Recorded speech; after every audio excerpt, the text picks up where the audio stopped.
Hi guys, I'm at Olympia and the London Classic Car Show. The London Classic Car Show is now returned to Olympia. The last edition was actually outdoors at Scion Park, and of course a year before then it had been cancelled because of the pandemic, but it's back, and it's back with a vengeance. As you can see, check it out. It's packed already, loads of cars, loads of activities. There's a stage there with chats and stuff going on, and lots of cool cars to check out, lots of people to talk to. Let's go do that.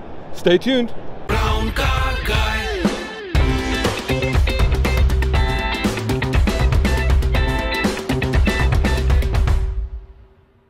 A brown car guy.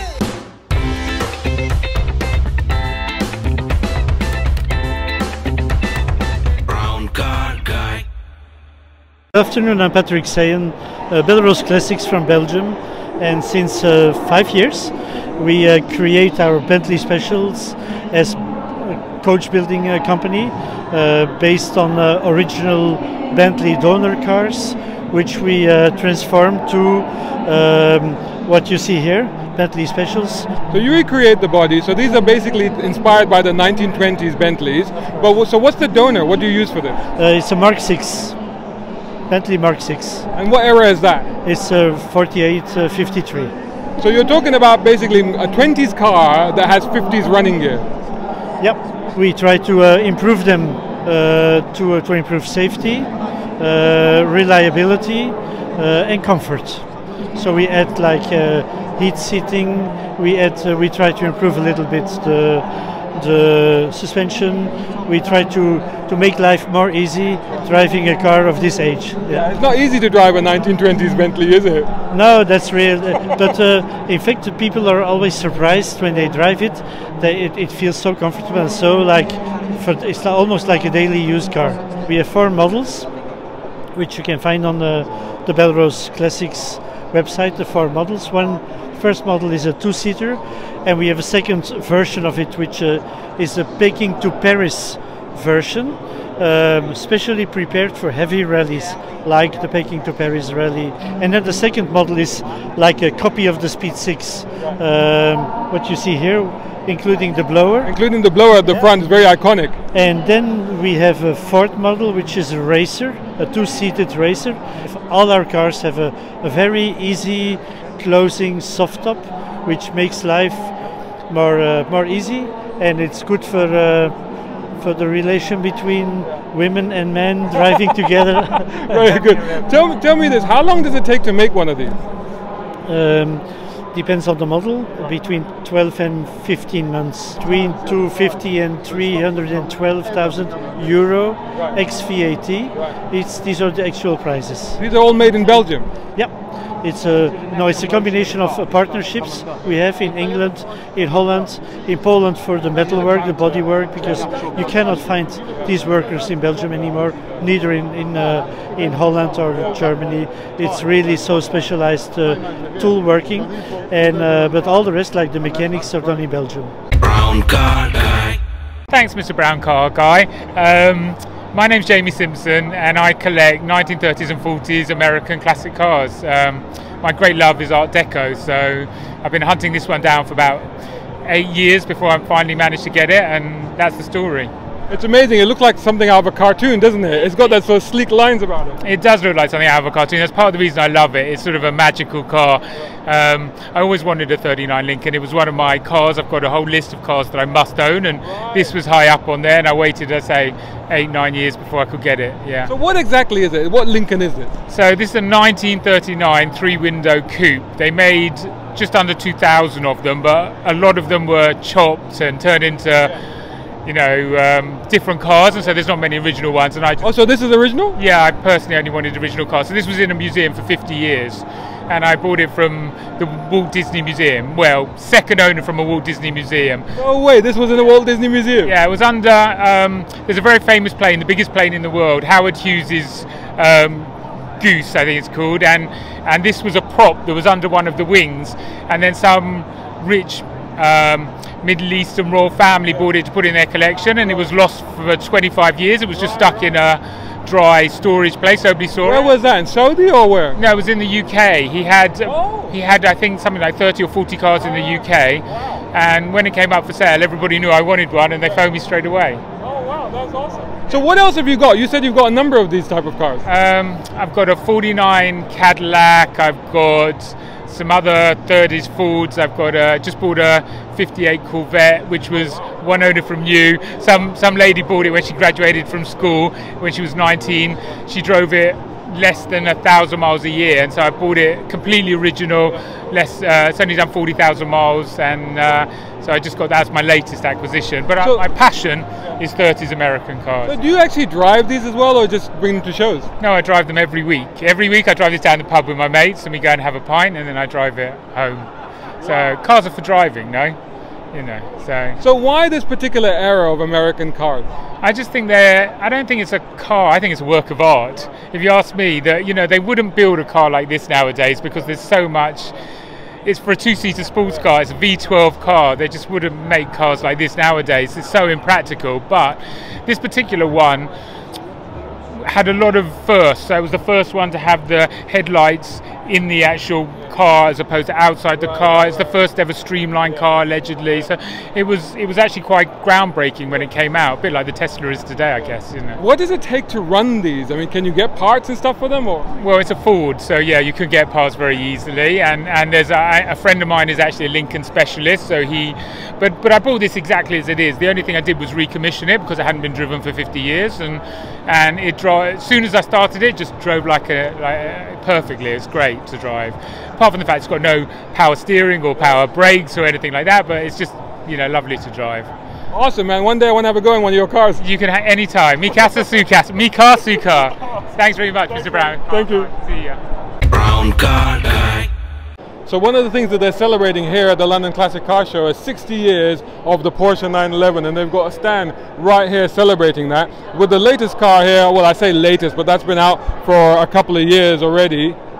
And then you've got the 992, 991, probably the last new one that I've driven out at Yas Marina Circuit a while back. Amazing cars to drive, very easy to drive actually. Now the only thing that I have an issue with the modern 911s is that the steering doesn't quite have the feel that they used to have, because they moved to the electric power steering. The 997, which I think is a really good looking car.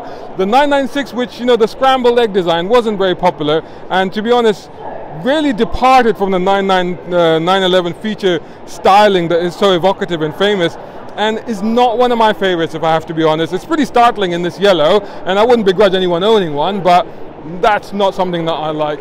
I got to be honest, I think the one that I would consider buying is probably not this one, but if you're going to get a 911 and you want last of the air-cooled ones, you're looking at a 993. And to be honest, in terms of scale, I know that we say that even the newer 911s still look like 911s. They still have the same silhouette and the same style, but this to me really does look like a 911. I think this is the last of the evolution of the original 911, and then it got much sleeker, much more smoother with those ones. So 993 definitely go for. 964 is probably the one that is very evocative with classic 911 owners, and of course you can do a lot with these. A lot of people modify them, a lot of people are doing stuff with them, but I have to say that, okay, if I was going to get a 911, this is the one, the classic 80s G series, and especially in this setup, with the Targa, with the sort of the turbo look. Actually, if it was a Targa, it'd be even better, but with the big whale tail on the back, I mean, that to me was a proper 911. This one in white is probably something that I would want to rock.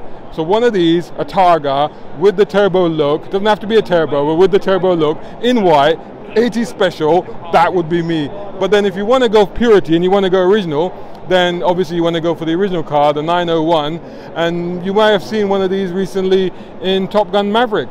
I think Tom Cruise's girlfriend was driving one, so that's really cool. Nice lineup. Brown car guy.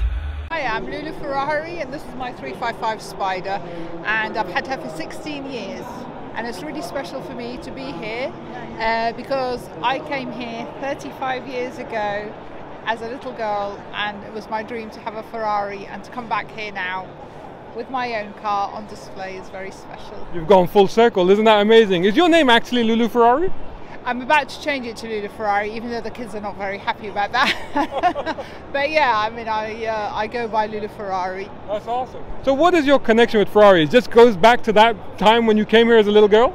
No, it started because we were quite poor growing up, and I set myself a goal that my first ever My first ever car was going to be a Ferrari. Wow. And I would not buy a car until I actually can afford a Ferrari. Wow. I had to wait 21 years. So have you only ever owned Ferraris? This is the only Ferrari I've owned, and I've had her for 16 years. When I grow up, I'd like to have another one. That's awesome. And you've done a bit of work to this car. I have done a little bit of polishing. It does have, I would like to show you the Yeah, go for sexiest it. engine you could see. So it has an M induction airbox, and it is very loud, 117 decibels Yeah. without full revs, but actually there's only 3 of these M induction Wow. airboxes. And what's the reaction you get when you drive this around then? A lot of smiles. Yeah. And I really hope today it will inspire some kid that Yeah. they're going to grow up and have one. Wouldn't that be an amazing story to go full circle again, right? I hope so. I really do. Wonderful to meet you. Thanks for talking to us. Thank you very much. See you later. Brown car guy. Hi Alex, nice to see you again. From Alex from Head Turners, Total Head Turners I should say. This is amazing. It looks like a Bugatti Veyron, but it's not, is it? No, so this is a hand-built car using a tubular space frame chassis, Audi RS6 V8 twin turbo engine, Audi paddle shift gearbox, Audi electrics, brakes, coilover shock adjustable suspension. So it's a custom one-off build. We managed to buy from a guy, road registered in the UK, ready to drive around and have some fun. So what is it based on? So basically it's its own chassis and its own body. So it's not an actual car underneath, it's all bespoke built, but using Audi R8 or RS6 parts. So it gives you modern mechanical reliability and usability, but with the looks of a few £1 million supercar. So this was built from the ground up. Yes. I mean, and I know you sell Cobras and GT40s, but they are from established brands. Like we know who build those things. Yeah. What about this one though? I mean, how much do you know about the construction of this thing? So we obviously, through our experience of looking at it, we basically looked at the car. We bought it from a guy in Germany, and we can see that the chassis has been designed and built in a very similar way to how the Cobras, Ultimas, GT40s are built. We could see that the quality was very, very good. A lot of time and effort and money. The said amount is around 400,000 euros it cost to build, and it was built for love rather than money, and they're the cars that have done right. You say 400,000, it's up for 240,000 pounds there, so it sounds like a bargain. How much does a real one of these cost? I believe anywhere between £1 and £2 million. The big difference is the running costs. I've heard you're looking at around about a budget of £30,000 to £40,000 a year upwards to maintain and own a Veyron. This car, a couple of £100 you could service it. Yeah.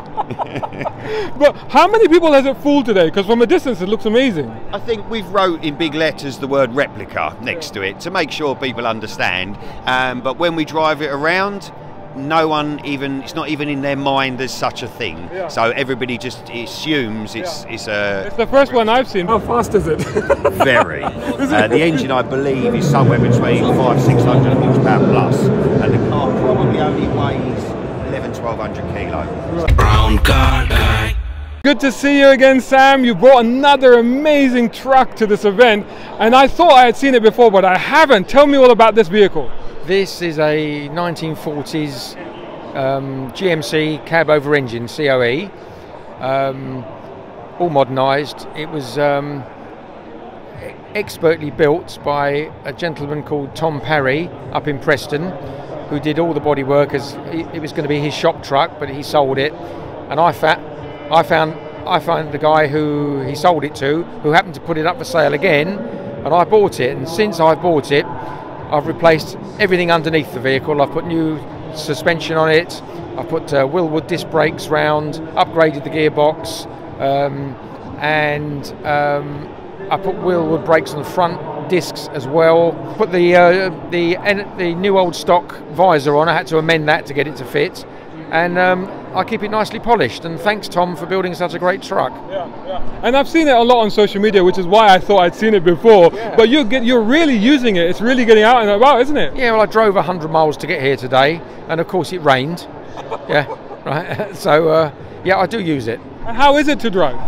Well, as I said, it's got all the coilover suspension, and it's got power steering, and it's automatic, so it drives fantastic. And I had the diff, a new diff put on that's set up for motorway driving, so you can cruise along at sort of 70, 75. no problem at all. Nice and easy, comfortable. Well, what's the reaction that you get from people when you're driving this around? Everybody sticks their head out the window and photograph it, and because it's the only one in the country. There isn't another one. Or if there is, I don't know about it. So it's a great car. Brown car guy.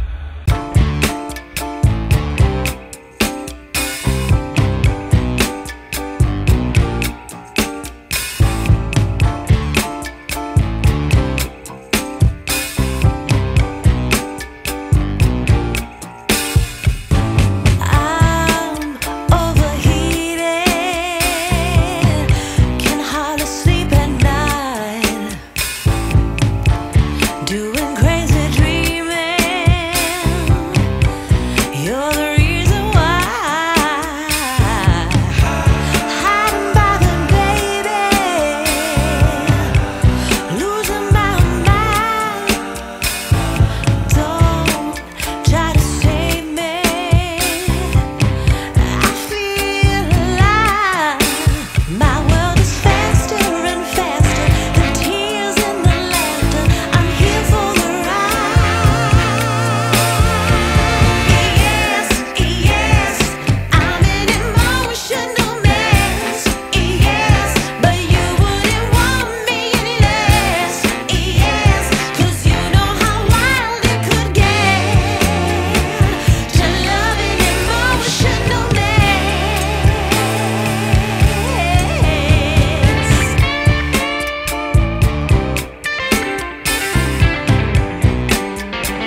Hope you enjoyed that video. If you did, please hit the like button and share this video as well if you can. And while you're at it, check out these guys who also sponsor my content. I am deeply grateful to them because it helps me to buy new equipment, put fuel in the cars, and yes, buy a cup of coffee.